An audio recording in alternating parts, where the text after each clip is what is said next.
Je vous recommande la boutique La Londoloise, c'est Judith Londolet. Si vous voulez être classe, chic, être habillé, être admiré. Parole de Mopao Mokonzi.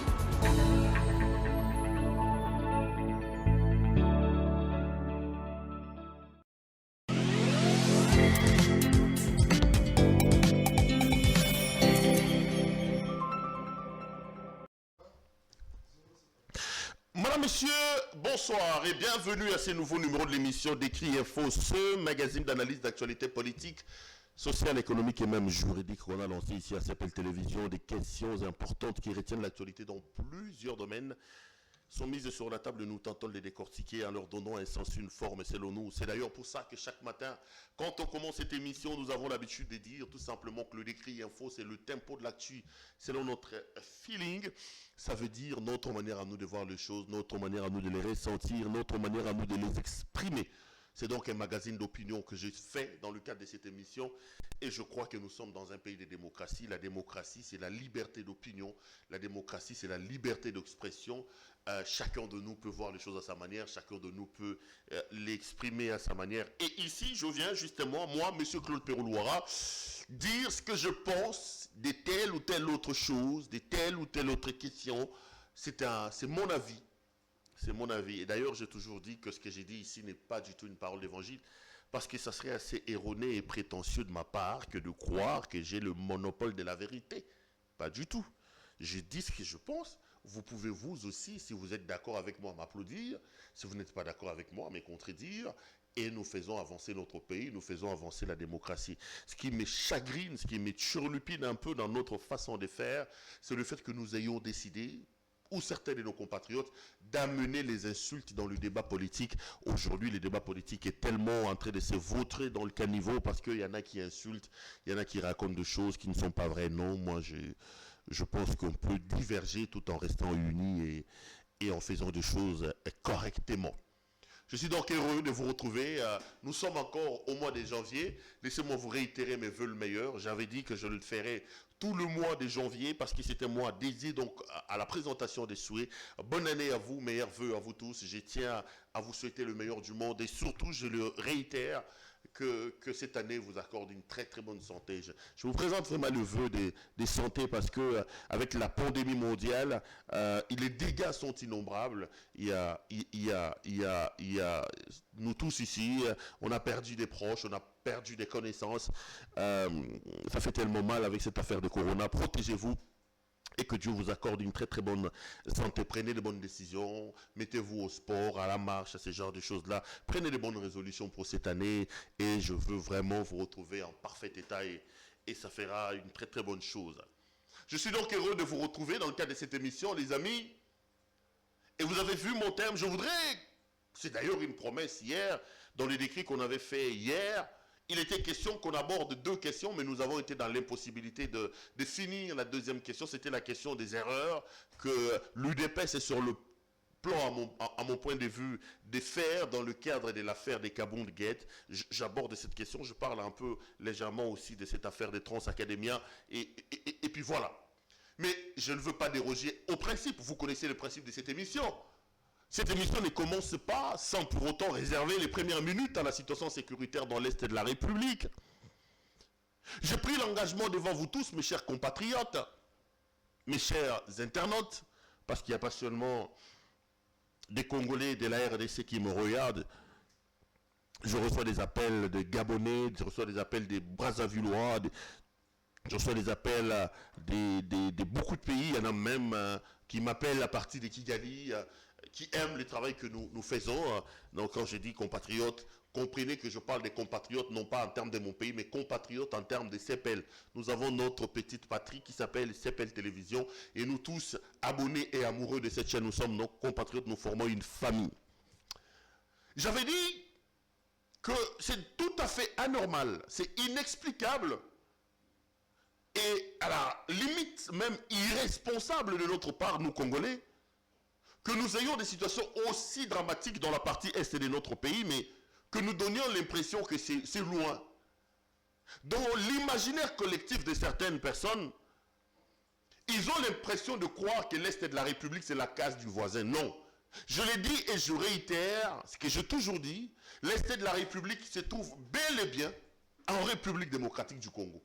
Et j'appelle les Congolais partout où ils sont à considérer et à prendre le Congo comme un corps et à s'émouvoir lorsqu'une partie...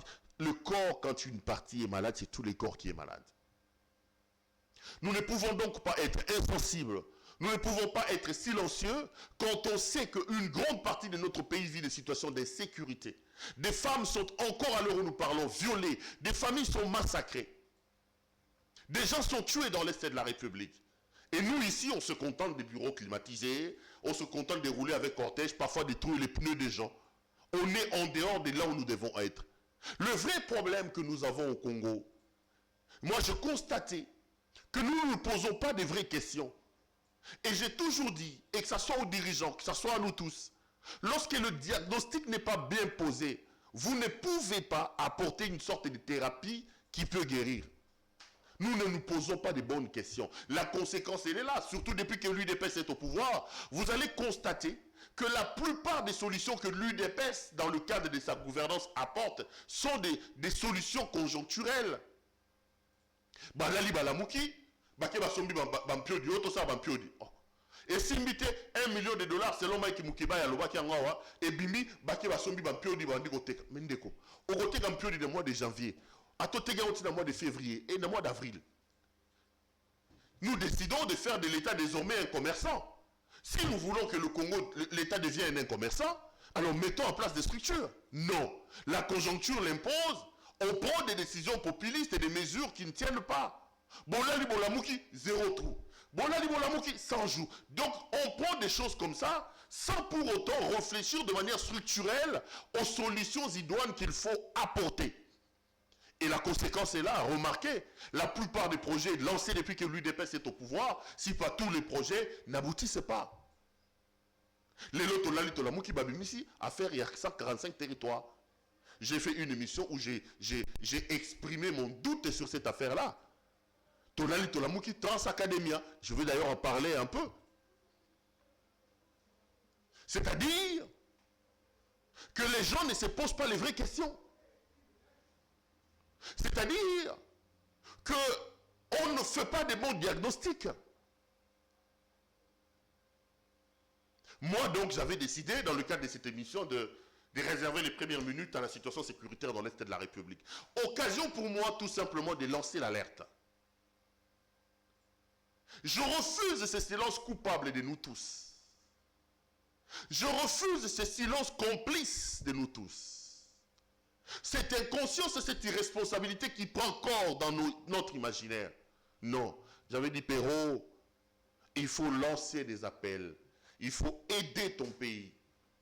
Et la manière la plus importante, pour moi, d'aider, j'ai pris les outils qui sont mes outils de travail. Ma caméra, mon micro. J'ai donc décidé de les mettre en contribution pour alerter l'humanité entière, le monde entier sur ce qui se passe dans mon pays. Si une personne, si deux, si trois personnes peuvent entendre ma voix, je serai l'homme le plus heureux de la planète et je dirai, Perrault, tu as contribué à ce que quelque chose de bien arrive dans ton pays. Partout où vous êtes, que vous soyez congolais ou pas, retenez que dans l'Est de la République démocratique du Congo, la situation est plus que dramatique. On tue encore à l'heure où nous parlons, on viole encore à l'heure où nous parlons. L'insécurité et l'instabilité est encore présentes dans l'Est de notre pays. Nous avons salué ici l'état de siège. Nous avons salué l'état de siège. Mais Tolali Tolamouki, ça fait 8 mois que cet état de siège existe. La plupart des Congolais sont aujourd'hui dubitatifs sur les retombées de l'état de siège. D'ailleurs, la preuve est là. Si on avait réussi nous-mêmes à ramener la paix et la sécurité dans notre pays avec l'état de siège, on ne se verrait pas dans l'obligation d'aller chercher l'armée ougandaise. Je suivais les ministres des Affaires étrangères de l'Ouganda ce matin chez nos confrères des RFI. L'Ouganda est là. Plus personne ne veut nous donner des informations sur ce qu'a fait l'Ouganda chez nous. Plus personne ne veut nous donner des informations sur la durée de la mission de l'Ouganda. L'effectif des militaires, ils sont combien à l'heure où nous parlons? Ils font quoi? Non, on dort, on se réveille un matin, on fait rentrer l'Ouganda dans le pays. Et il y a un compatriote qui m'a appelé, il me dit, mais Perrault, tu oublies, tu parlais seulement de la présence de l'armée ougandaise, il y a aussi la présence de l'armée burundaise dans le sud Kivu. Ça, je dois vérifier.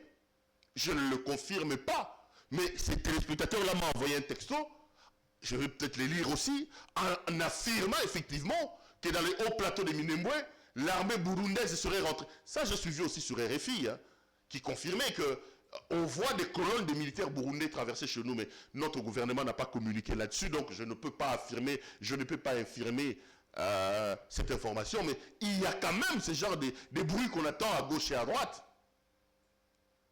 Les amis, on ne va pas laisser le pays aller comme ça. Le pays, c'est le seul bien en commun que nous avons. Si tu es Congolais aujourd'hui, si je suis Congolais, c'est parce que nous avons ce pays. Le Congo est le seul bien en commun que nous avons, nous tous hérités de nos parents. Je l'ai dit et je le répète, notre responsabilité, c'est de le fructifier et de le protéger, léguer à nos enfants un pays mieux que ce que nous avons hérité de nos parents. Mais à l'allure où vont les choses avec ce qui se passe dans l'Est de la République, ça commence à devenir assez compliqué, les amis. Assez compliqué. Donc, je réserve les premières minutes ici pour parler de cette situation-là, pour que le monde entier, ceux qui me regardent, sachent qu'il y a des situations compliquées dans mon pays. On ne peut plus rester silencieux, taiseux, devant des vies entières qui sont éliminées. Si une personne, si deux, si trois personnes peuvent entendre ma voix, je serai l'homme le plus heureux de la planète. Je dirai, Monsieur Louara, tu as apporté ta pierre de contribution à l'édification d'un État dans ton pays. Tu peux t'estimer heureux. C'est ce que je suis en train de faire. Deuxièmement, je l'ai fait pour exprimer mon attachement, mon amour, ma solidarité à nos compatriotes de l'Est de la République. Je l'ai toujours dit, c'est dans les moments difficiles qu'on reconnaît de vrais amis. Mboke yana pasi, ngana kolubawa pour dire à nos compatriotes, restez debout. Que vous soyez à Beni, à Butembo, à Nituri, au nord Kivu, au sud Kivu, dans toutes ces zones-là compliquées, nos cœurs battent pour vous. Il y a des Congolais qui donnent de leur vie pour vous. Nos militaires, nos policiers, dans des conditions difficiles, ils travaillent, ils donnent leur vie. Et je pense vraiment que l'amour que les Congolais ont fera que ce pays puisse rester un et indivisible. Donc, que vous soyez partout, vous êtes dans des situations compliquées, moi je vous exprime mon soutien, ma solidarité et mon amour. C'est comme ça que je réserve les premières minutes à cette situation-là. En passant, j'ai toujours mes deux hypothèses que je pose sur la table. J'ai dit toujours, si vous voulez vraiment que la paix et la sécurité reviennent dans le pays, premier élément, nous devons nous organiser pour avoir une armée républicaine, une armée dissuasive, une armée forte. Parce que nous sommes un grand pays, nous ne pouvons pas empêcher au monde de convoiter le Congo, de convoiter ce qu'il y a chez nous. Tous les métaux précieux que le monde recherche à l'heure où nous parlons, notamment pour la construction des batteries des véhicules électriques, on en a ici chez nous. Et si nous n'avons pas une armée capable de nous protéger, on n'aura que nos yeux pour pleurer. Parce que le monde sera d'obligation de venir chercher ce dont il a besoin ici chez nous. Et deuxième élément, j'ai dit si nous voulons vraiment ramener la paix et la sécurité dans l'Est de la République, nous devons justement apprendre à identifier la menace. Pour moi, ça veut dire identifier les tireurs de ficelles, les traquer et les punir. En mettant en place ces deux éléments, je pense qu'on va réussir le pari de sauver la République démocratique du Congo. Voilà ce que j'avais à dire. Les amis, vous avez vu mon thème. C'est d'ailleurs une promesse que je vous ai faite hier, parce que hier, j'avais ouvert le téléphone pour une émission en direct. J'ai fait donc, j'ai tenté ça de nouveau. Je crois que d'ici la semaine prochaine, je vous avais dit hier, je vous avais promis que j'étais en train de travailler avec mes équipes pour que nous ayons des émissions, des contacts, des émissions où le public donne également son point de vue. Je pense très modestement que je vais lancer ces émissions-là à partir de la semaine prochaine. À partir de la semaine prochaine, je crois que lundi, je discute encore, mais je pense que ça peut être à 11h. Donc 11h à midi, connectez-vous sur CPL Télévision. On va lancer une émission que je vais nommer Bakongolais Balobi. Ça sera soit en lingala, soit en français, ça dépend. Donc, Bakongolais Balobi, chacun de vous pourra appeler pendant une heure. Moi, je vais peut-être commencer à venir planter les décors pendant 15-20 minutes. Les 40 autres minutes ou les 30 autres minutes seront donc laissées aux téléspectateurs parce que vous m'avez appelé de partout pour dire que vous avez aussi besoin de mettre vos points de vue par rapport au travail que nous faisons ici. Et je suis donc en train de travailler avec mes équipes pour voir dans quelle mesure colmater la connexion. Parce que le vrai problème, en fait, c'est la connexion qui nous fait un peu défaut. C'est difficile avec notre connexion qui bègue à tout le temps d'avoir une assurance, d'avoir une émission en direct pendant 60 minutes, parce que ça coupe, il y a des coupures tout le temps. Mais bon, hier on a tenté l'expérience, Dieu était avec nous, j'ai vu que ça a réussi. On a parlé pendant 50 minutes sans coupure. J'espère que les dieux en qui nous croyons sera avec nous pour nous permettre d'assurer ces émissions-là. Donc à partir de lundi, prenez rendez-vous. Je vais lancer une nouvelle émission. Cette émission-là, c'est vous qui l'animerez et c'est vous qui la ferez. Je viens donc dans le cadre de la promesse que je vous avais faite hier pour terminer ce que je devais dire sur l'affaire Jean-Marc Abound, les erreurs que l'UDPS est sur le point de commettre. Mais bien avant cela, je voudrais dire un mot sur cette affaire des Transacadémia. J'ai vu que le gouvernement de la République, avec le président en tête, a lancé en pompe le projet Transacadémia. Avant de monter sur ce plateau, je posais la question. On m'a dit que le projet prévoit environ 600 bus. Et les 600 bus seront destinés à desservir les universités publiques. Donc ça veut dire, je prends le cas de Kinshasa, ISTA, IEC, ISP, IFASIC, Université de Kinshasa, UPN, donc les universités publiques seront donc desservis par ces bus-là. Et on me dit que ce sera pratiquement gratuit parce qu'on paye la moitié de la course chez Transco. La course chez Transco, c'est 500 francs. Si on dit la moitié, ça va être 250 ou 300 francs. L'idée est donc d'alléger un peu les problèmes de transport avec les étudiants. C'est une très bonne idée, les amis. C'est une très très bonne idée. Ici, je voudrais tirer mon chapeau aux autorités d'avoir pensé à la jeunesse et notamment à la jeunesse estudiantine. Mais je me pose aussi la question, est-ce que cette bonne idée est-elle bien réfléchie, mise en place pour que ça perdure? Je reste assez dubitatif parce que je me rends compte, les amis, vous n'avez qu'à regarder dans les rétroviseurs. Depuis que l'UDPS est au pouvoir, j'avais lancé un défi ici, quand j'étais avec mes amis de l'UDPS, certains de leurs communicateurs, de me donner un seul projet qui a été mené dans le cadre de la gouvernance de l'UDPS et qui est allé jusqu'à son terme. Tous les projets phares, lancés parfois en fanfare par la gouvernance UDPS, ont échoué ou ont eu des problèmes. Je vais en citer le plus célèbre, l'affaire 100 jours, plus de 500 millions de dollars américains ou aux alentours de 500 millions de dollars, sortis de manière extra-budgétaire des caisses de l'État. Mais aujourd'hui, on ne nous dit pas même dans le cas de la redevabilité où se trouve l'argent. Est-ce que cet argent a véritablement été mis pour ce pourquoi il était sorti? On sait que Kamere a été condamné pour 57 millions, mais j'ai dit 57 millions. Prenons l'enveloppe dans sa globalité. Il y avait combien? Quand vous retrachez 57 millions, combien il reste? Est-ce que le reste a véritablement servi pour ce pourquoi il était sorti? C'est des questions. On dort, on se réveille, il est gelou. On dort, même la gratuité de l'enseignement qui était l'action phare du régime UDPS pose problème. Le président de la République lui-même s'en est rendu compte à Tikapa.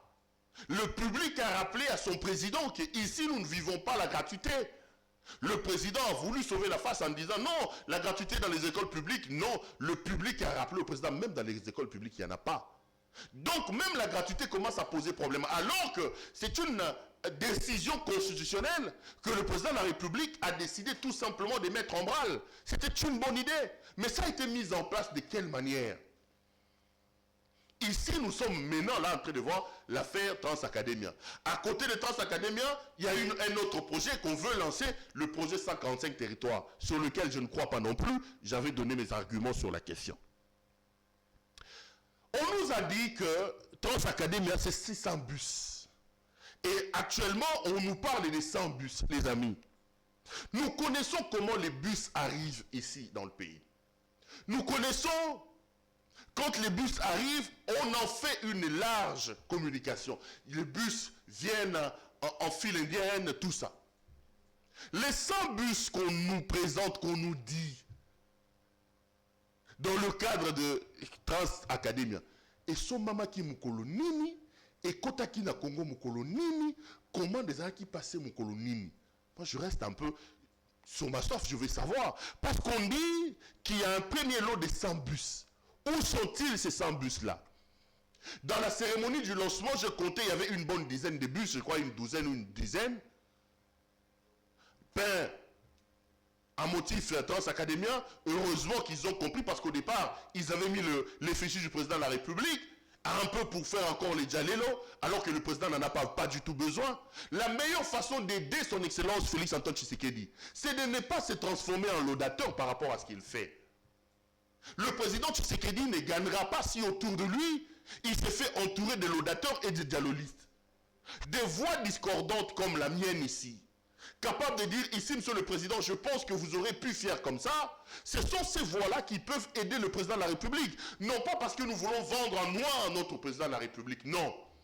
Non pas parce que nous voulons ternir son image au sein de l'opinion, non. Parce que nous voulons que les critiques aident notre gouvernement, notre président à faire mieux. C'est le travail que j'ai fait ici. Mais non, dans les 100 bus d'Académia, ces bus-là ont-ils été commandés à quelle heure? Ils sont entrés par quel pont? Moi, je ne comprends pas et je ne sais pas. Premier élément. Parce qu'il y en a certains détracteurs de cette affaire de Transacadémia. J'étais d'ailleurs ici avec Puce Romain-Roland qui me révèle que ce sont quelques bus qu'on est allé prendre chez Transco selon Puce Romain-Roland et on les a peints en couleur de Transacadémia pour le présenter avec l'objectif de dire un jour non, nous avons eu un regard sur la jeunesse estudiantine parce qu'on a mis en place. Moi, j'ai appelé la direction générale des Transco. J'ai appelé la direction générale des Transco pour avoir des informations. Voici ce qu'on me dit à la direction générale des Transco. On me dit que le gouvernement aurait commandé 600 bus dans le cadre du projet Transacadémia. Ces bus-là commandés par le gouvernement vont arriver au mois de mars, selon la direction générale des Transco. Entre-temps, comme le projet se pressait, le gouvernement a demandé à Transco de lui prêter 100 bus pour lancer le projet Transacadémia. Lorsque les 600 bus vont venir au mois de mars, le gouvernement prendra les 100 bus de Transco, il va les lui remettre, et les 500 autres vont continuer à l'écart de... J'ai dit, en bon?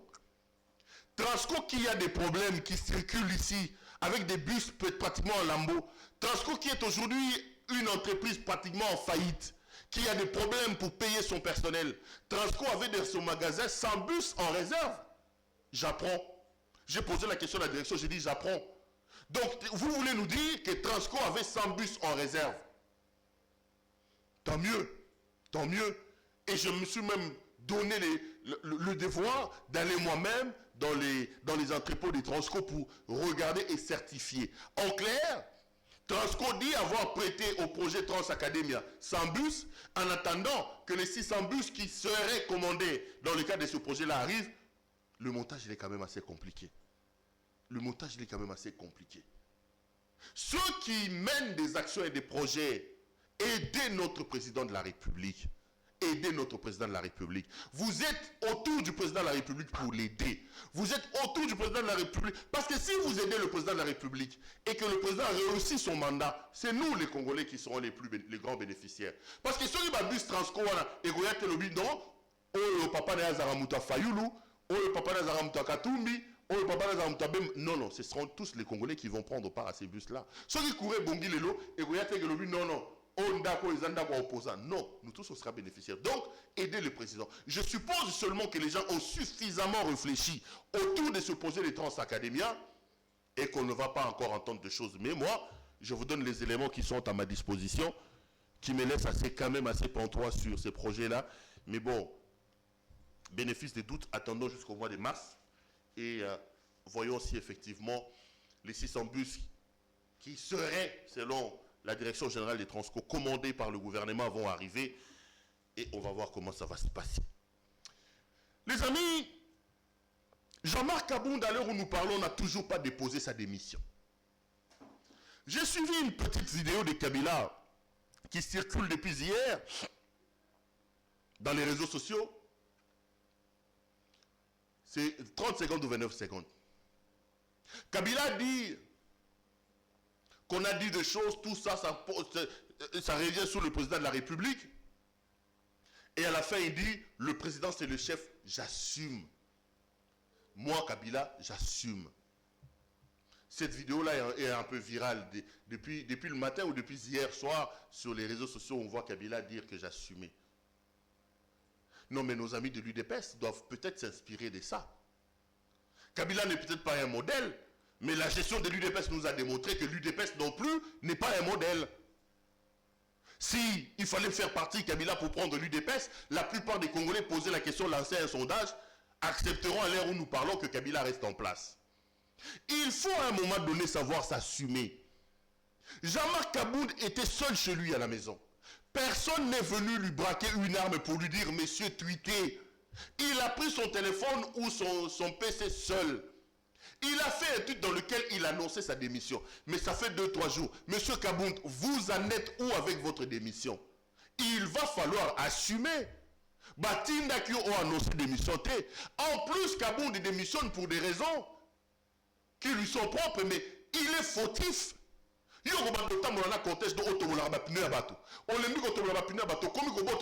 Non, monsieur Kabound, non. Nous sommes dans un état de droit, nous sommes dans un état moderne. Ce n'est pas parce qu'on s'appelle Jean-Marc Kabound et qu'on est une sorte de boss de ce régime qu'on peut croire que tout vous est permis. Mutatinda ki oke ndotobola bapine abatu nanzela zate. Mutatinda ki oke boto la mundu ki abatu azate. Yomoko okendaki osalango. Mutupa tinda ki ozo telefone yo o tweeté azate o tweeta ki yomoko. Papa démission eza wapi. Démission eza wapi. On attend justement la démission de Jean-Marc Kabound. Parce qu'en réalité, je l'ai dit, tout rétro-pédalage ne servira pas M. Kabound, M. Tshisekedi non plus. Kabound se vend aujourd'hui dans la peau de quelqu'un qui a remis la queue, qui sort maintenant la queue entre les pattes. Je ne sais pas s'il voulait faire chanter le président, s'il voulait faire chanter l'UDPS, mais le perdant aujourd'hui, c'est lui. Il est aujourd'hui fragile, Moutomangungu. Abimi Moutomangungu. Atali Mangungu na Twitter, Tilelo. Donc c'est un homme fragile qui ne saura plus trouver au moins le seul avantage, c'est avec ce qui est arrivé, il sera plus arrogant sur la route. Il ne va plus se transformer en roulage. Papa roulage, papa moutori bapineux, wapi démission tozo zelezo yate. Fouet, Mangungu. De l'autre côté aussi, ça risque de mal sonner parce que ça peut donner l'impression que le président de la République a eu peur et donc Kabound a intérêt pour le bénéfice de tout le monde de démissionner. Mais, je l'ai dit ici, ne minimisons pas Jean-Marc Kabound. Parce que j'entends beaucoup de gens dans l'UDPS minimiser Kabound. Et j'avais donné 2 raisons. La première raison pour laquelle il ne faut pas minimiser M. Kabound, c'est d'abord les problèmes et les conflits qui sont au sein de l'UDPS. Quand les conflits Kabound, Kabouya, Chilumbu, Chilumai, Wankenda et les autres ont commencé, j'avais dit à son excellence, monsieur le président, j'ai dit, monsieur le président, Kabound risque de s'avérer être dangereux pour vous. Et si vous laissez pourrir la situation au sein du parti de votre papa, ça créera des problèmes. Personne ne m'a entendu. Aujourd'hui, l'UDPS n'est plus la grosse machine qu'il devait être pour accompagner le président de la République. J'ai fait une émission hier avec Chilumbu. En 3 ans aujourd'hui, est-ce que Kabound et Kabouya peuvent nous dire quel est l'état de l'UDPS? L'état des fédérations à travers le pays? L'UDPS a raté des députés partout dans l'Est, sauf dans le Kasaï et ici à Kinshasa. Mais 3 ans après, la tête du parti n'a pas réussi à redynamiser le parti. Les conflits au sein de l'UDPS a fait que Kabound a renforcé son pouvoir et la plupart des personnes qui sont là soit nommées par Kabound ou se reconnaissent en lui. Perdre Jean-Marc Kabound va désarticuler d'une certaine manière l'UDPS. C'est le premier élément. Deuxième élément, n'oubliez pas que dans les affaires de la destitution de Mabunda et du changement de la majorité au sein du Parlement, Kabound était le pion. Le metteur en scène était peut-être ailleurs parce qu'on sait que c'était lui le maître à penser de cette affaire. Mais les militaires, le soldat qui est descendu sur le terrain pour l'exécution, c'était Jean-Marc Kabound. Et Kabound a réussi à vendre peut-être de l'illusion ou de la vérité aux députés FCC en se montrant comme leur autorité morale. Quand il y avait des problèmes, Kabound expliquait non. Aujourd'hui, en termes de poids, donc ces gens-là se reconnaissent d'une certaine manière en M. Jean-Marc Kabound. Perdre Kabound risque aussi de poser quelques problèmes avec les transfuges du FCC. Surtout que ces gens-là sont avec Tshisekedi, non pas par idéologie. La plupart d'eux ont travaillé avec Kabila. La plupart d'eux ont bénéficié du régime de Kabila. Mais ils ne se sont pas empêchés à la première minute de quitter le bateau des régions de Tshisekedi. Ça veut dire que ce ne sont pas des hommes de conviction. Ce ne sont pas des gens qui sont là par idéologie ou par conviction. Non, c'est des gens qui sont là par positionnement, par intérêt. Molière avait dit que l'argent avait circulé pour qu'il parte. Molière parlait de 15 000 $. Bon, après il a dit qu'il était en train de faire l'humour, mais je le relaie quand même. Voyez-vous? Donc, ces gens-là reconnaissent en Kabound un peu cette autorité morale, ce général qui est venu les débaucher. Perdre Kabound risque de poser aussi quelques problèmes. Mais voici l'erreur que l'UDPS est en train de commettre. J'entends dans les discours des gens de l'UDPS beaucoup dire Kabound ne sera pas le premier parti. Avant Kabound, Belchika était secrétaire général, il est parti. Bruno Mavungu est parti. Comment il s'appelle, mon vieux les Moleka sont partis. Les Valentin Moubok, ils citent, les Tchibala sont partis. Ils disent même que personne n'a quitté l'UDPS et a vu son éclosion en dehors de l'UDPS. Toutes les personnes qui, selon eux, ont trahi l'UDPS en quittant le parti, sont allés sécher là où ils sont partis. Mais l'UDPS ne comprend pas que l'UDPS d'aujourd'hui n'est pas l'UDPS d'hier. Faites attention les amis. Mettez les choses dans leur contexte. L'UDPS d'hier n'est pas l'UDPS d'aujourd'hui. L'UDPS d'hier avait un homme qui s'appelle Etienne Tshisekedi Wamulumba. En lui seul, il était le ciment de cette affaire de l'UDPS. Il incarnait l'espoir. Les gens se reconnaissaient en lui. Il avait un certain charisme que personne n'a aujourd'hui à l'UDPS. Si peut-être le départ de Belchika, si peut-être le départ de Bruno Mavungu, de Bruno Tchibala, je cite 2, 3, je parle de secrétaire général, de Mutanda, parce qu'on les cite aussi, n'a pas eu suffisamment d'impact parce qu'il y avait une colonne qui s'appelait Etienne Tshisekedi Wamulumba. Aujourd'hui, Tshisekedi n'est plus là. Faites attention à confondre les époques. L'UDPS risque d'être cette mastodonte, risque plutôt, je ne vais pas dire cette mastodonte, les gens de l'UDPS risquent de commettre le péché de croire qu'ils sont véritablement une sorte de mastodonte, mais dans le fond, ils ont des pieds d'argile. Parce que la colonne de soutènement, l'homme, l'esprit, l'incarnation de l'UDPS, Etienne Tshisekedi Wamulumba n'est plus là. N'est plus là. Ne faites pas cette erreur-là de croire que ce qui s'est passé hier au sein de l'UDPS, peut se refaire aujourd'hui. Non. Le parti n'est plus le même parce que le maestro n'est plus là. Deuxième élément. L'UDPS d'aujourd'hui n'est plus l'UDPS d'hier. L'UDPS d'aujourd'hui est l'UDPS au pouvoir. Hier, l'UDPS était un parti de l'opposition, spécialiste en critique et aux espoirs. Ça ne devait pas être comme ça. Nous, quand on sera au pouvoir, voilà ce qu'on va faire. Ça ne devait pas être comme ça. Nous, quand on sera au pouvoir, voilà ce qu'on va faire. Mobutu dictateur, Mobutu voleur, Mobutu ceci. Kabila rwandais, Kabila Hippolyte Kanambe, Ateka Mboka. Et ces discours populistes étaient une sorte de mayonnaise qui prenait aux yeux de l'opinion. On regarde la difficulté de la souffrance du peuple. Ce qui fait que beaucoup de gens se reconnaissaient en l'UDPS. Ce qui fait que nous tous, nous portions les espoirs sur l'UDPS. Mais aujourd'hui, l'UDPS est au pouvoir depuis 3 ans. L'UDPS est incapable de transformer ces critiques et ces promesses-là en action. Quel est le bilan de l'UDPS 3 ans depuis qu'ils sont au pouvoir? Dites-le moi, M. Kabouya. Qu'avez-vous fait des Congolais depuis que vous êtes là? Qu'est-ce que vous nous avez trouvé? Vous avez fait quoi des Congolais? Vous avez trouvé l'accès à l'eau à combien de pourcents? L'accès à l'électricité à combien de pourcents? L'accès à la scolarité à combien de pourcents? C'est des éléments sur lesquels nous faisons la balance et la comparaison. Détrompez-vous à croire que l'UDPS reste encore ce parti fort, peut-être d'emblée, mais dans le fond, il y a des éléments qui déstructurent le parti. Le bilan chaotique et très compliqué de la gestion du pays, le scandale auquel on assiste tous les jours depuis que vous êtes au pouvoir, des bruits de détournement depuis que vous êtes là, la souffrance de ces peuples C'est des éléments qui vont porter un coup sur l'image et sur la résistance même de l'UDPS.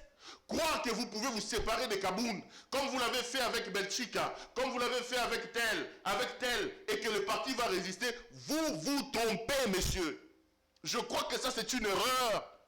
L'UDPS d'hier n'est plus l'UDPS d'aujourd'hui. Vous n'êtes plus dans l'opposition, vous êtes au pouvoir aujourd'hui. Et malheureusement pour vous, l'UDPS, depuis que vous êtes au pouvoir, vous n'avez pas concrétisé les espoirs et les promesses que vous avez faites aux Congolais. Faites attention, le départ des Kaboun peut faire mal. Arrêtez de croire que vous êtes toujours les inébranlables. Tshisekedi n'est plus là. C'était lui la colonne vertébrale de cette affaire. C'était lui le ciment de cette affaire. Il n'est plus là. L'esprit de l'UDPS était incarné par Tshisekedi. Wemba dit, l'UDPS avait le tshisekédisme comme idéologie. Mais aujourd'hui, l'UDPS d'aujourd'hui a le fascisme. A le fascisme comme idéologie. C'est deux idéologies totalement différentes selon Eric Wemba. Ça, c'est la théorie d'Eric Wemba que je suis en train de citer ici. Wemba dit que Tshisekedi avait le tshisekédisme. Félix Tshisekedi, lui, il a amené le fascisme. Donc, croire qu'on peut se séparer des Kaboun comme on s'est séparé des autres, que vous allez réitérer les mêmes exploits, je pense que c'est une grosse erreur. L'UDPS doit, à l'heure où nous parlons, se réorganiser. En commençant par la tête de l'UDPS, que vous le vouliez ou pas, le président de la République a été élu comme UDPS. Il faut que le président balaye sa cour. Il faut que le président puisse mettre de l'ordre d'abord dans son cabinet, au gouvernement, que le président puisse lancer des actions capables de fédérer de nouveau des Congolais et de leur redonner espoir. Mais dans les temps qui restent ici, je suis dubitatif, mais le miracle existe, peut-être qu'il peut faire un miracle. À côté de cela, n'oubliez pas, il faut remettre l'esprit UDPS, l'esprit Tshisekedi dans la maison. Ne faisons pas l'erreur de croire que l'UDPS d'aujourd'hui est l'UDPS d'hier. Parce que je vois les gens en train de minimiser un peu Jean-Marc Kabound. Dit non, il ne sera pas le premier parti. Batou Wakenda. D'ailleurs, Batoutou Watika UDPS c'est sous quel baron mabé. Ah bon? UDPS a bino à pouvoir eux. Oya lelo. UDPS a été ni longondo. UDPS a babilomba. Hein, papa? UDPS a lelo. Attendez. Excusez-moi. L'UDPS avait un esprit. L'UDPS avait une colonne, c'était Etienne Tshisekedi. Ce n'est plus UDPS à Bakabou, il y a Bakabou d'ité, et ça y a noté. Donc faisons attention. Mais bon, après moi j'estime que ça va changer dans le monté. Mais je pense qu'il n'est peut-être pas encore tard et qu'on peut faire un rappel des troupes, on peut changer les fusils d'épaule par rapport à telle ou par rapport à telle autre situation et ça permettra de redonner une autre image. Je vais prendre mes lunettes de lecture, je vais lire un communiqué ou plutôt un avis au public que j'ai ici sur ma table. Peut-être que je finirai par là. Avis au public. En vertu de l'expédition en forme exécutoire du jugement rendu par le tribunal des commerces de Kinshasa-Gombe en date du 7/4/2021 sous RRP de l'arrêt, il sera procédé le 27 janvier 2022 à 10h dans la ville de Kinshasa, au numéro 2 de l'avenue Konda, quartier Basoko dans la commune de Ngalema, à la vente publique aux enchères des biens suivants. 1. Un véhicule Mercedes-Benz type Actros de couleur blanche immatriculé 07 93 AA10. 2. Un véhicule MAN type TES 33.400 genre tracteur de couleur blanche immatriculé 28 73 AC10. 3. Un véhicule Mercedes-Benz de couleur blanche immatriculé 21 68 AA10. 4. Un véhicule Jack de couleur blanche immatriculé 61 048 CD1. Ces biens sont la propriété de la société Mino Congo SRL, dont le siège social est situé au numéro 2 de l'avenue Konda, quartier Basoko dans la commune d'Ngalema. Poursuite et diligence des messieurs Marwan Assi, son co-gérant.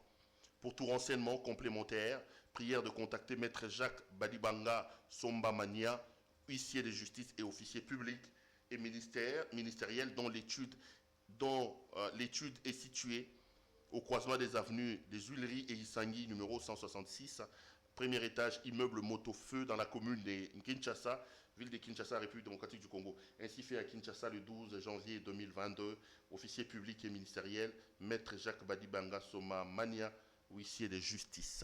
Je suis à 40e minute là, est-ce que j'ai encore 2-3 petites choses non, ça fait 42, donc c'est un peu trop. Allez les amis, je vais donc clôturer par là l'émission de ce soir, tout en vous disant énormément merci de nous avoir suivis et en vous promettant de vous retrouver demain pour un autre numéro de cette émission. Bonne année à vous une fois de plus. Portez-vous bien et restez branchés sur nos programmes. À demain.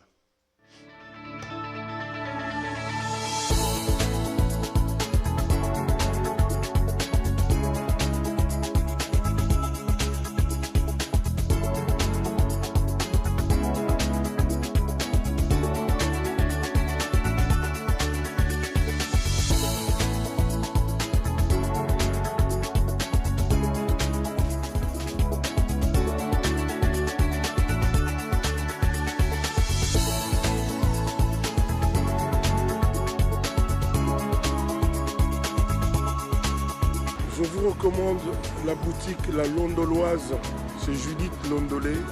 Si vous voulez être classe, chic, être habillé, être admiré. Parole de Mopao Mokonzi.